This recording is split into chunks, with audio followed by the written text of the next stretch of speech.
Helo pawb. Wel, mae fi a Jason wedi bod dros America yn holi Americanwyr o mhob man. Rwan, mae'n amser I fi a Jason cyfweld ein gilydd.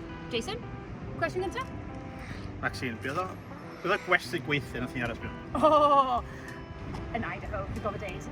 Nes I troi fyny i'r gwesti na yn Idaho, oedd y tîm, oedd y cynhyrchydd wedi bwco ni, diolch yn fawr iawn cynhyrchydd, ac oedd o'n drwydd. Ac oedd o'n really annoying actually, achos oedd y lle na mor neis cwrdd y lein. Oedd o'n hardd, oedd o'n lyflu, oedd y tywydd yn lyflu, a wedyn, ar diwedd y dydd ar ôl ffilmo, yn y lle harddbas, gofyn yn ôl I gwesti na, na. O'n i'n meddwl na, ti'n y gwesti na oedd y motels na tu allan? Ac o'n i o hairball yn bathroom fi. Ie. Hwna oedd y gore? Ie, ac oedd Tim y cameraman yn cymryd llun o gwesti neis oedd o'n aros lle yn y doen. Dwi'n ei ni jealous. Ie, na, dim yn acto o gwbl. Oce, cwestiwn I ti, Jason. Pwy oedd y ti'n ffeindio really diddorol I siarad gyda ar y taith yma? Dim just fi, of course. O'n i'n trio cysau fyny o cameos fy hun yn y drych, so oedd o'n helpu fi lot. Ond, person mwyaf diddorol I siarad hefo... O'n i'n mwynhau Michaela yn LA ar Smedio Black Lives Matter, oedd hi'n sôn amdan yn byw yn Minneapolis a bod yna yn y profiad yna ar ôl George Floyd gael ei lofruddio a jyst yr ardal yna I gyd, y straeon hi. Nes I ddysgu lot fel person groendi gyda hi ac gyda gymaint mwy o gwestiynau ata hi, ond dwi'n meddwl na hi oedd... Oce, cwestiwn arall. Pryd oedd y ti'n teimlo'n ofn yn y ffilm yma? Portland, hewth.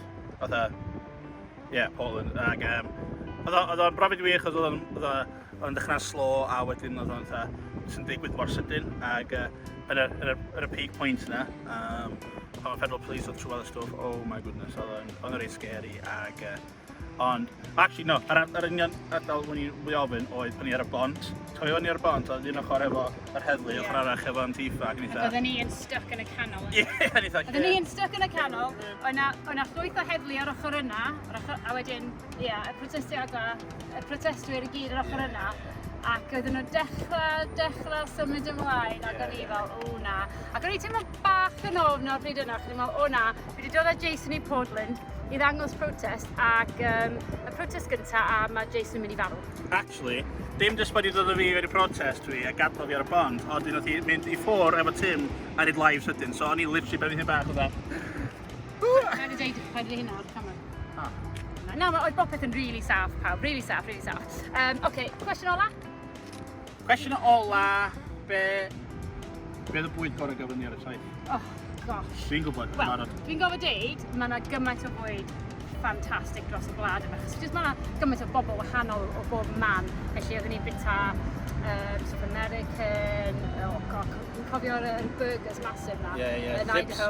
A wedyn tacos wrth gwrs ar theme Mexico. I fi, dwi'n gofod deud, dwi'n meddwl o'n i'n mwynhau yn Miami, y bwyd o Cuba. Lovely. Dyna ti.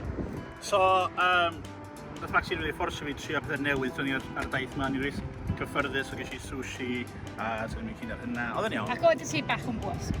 Ie, it's just not my thing.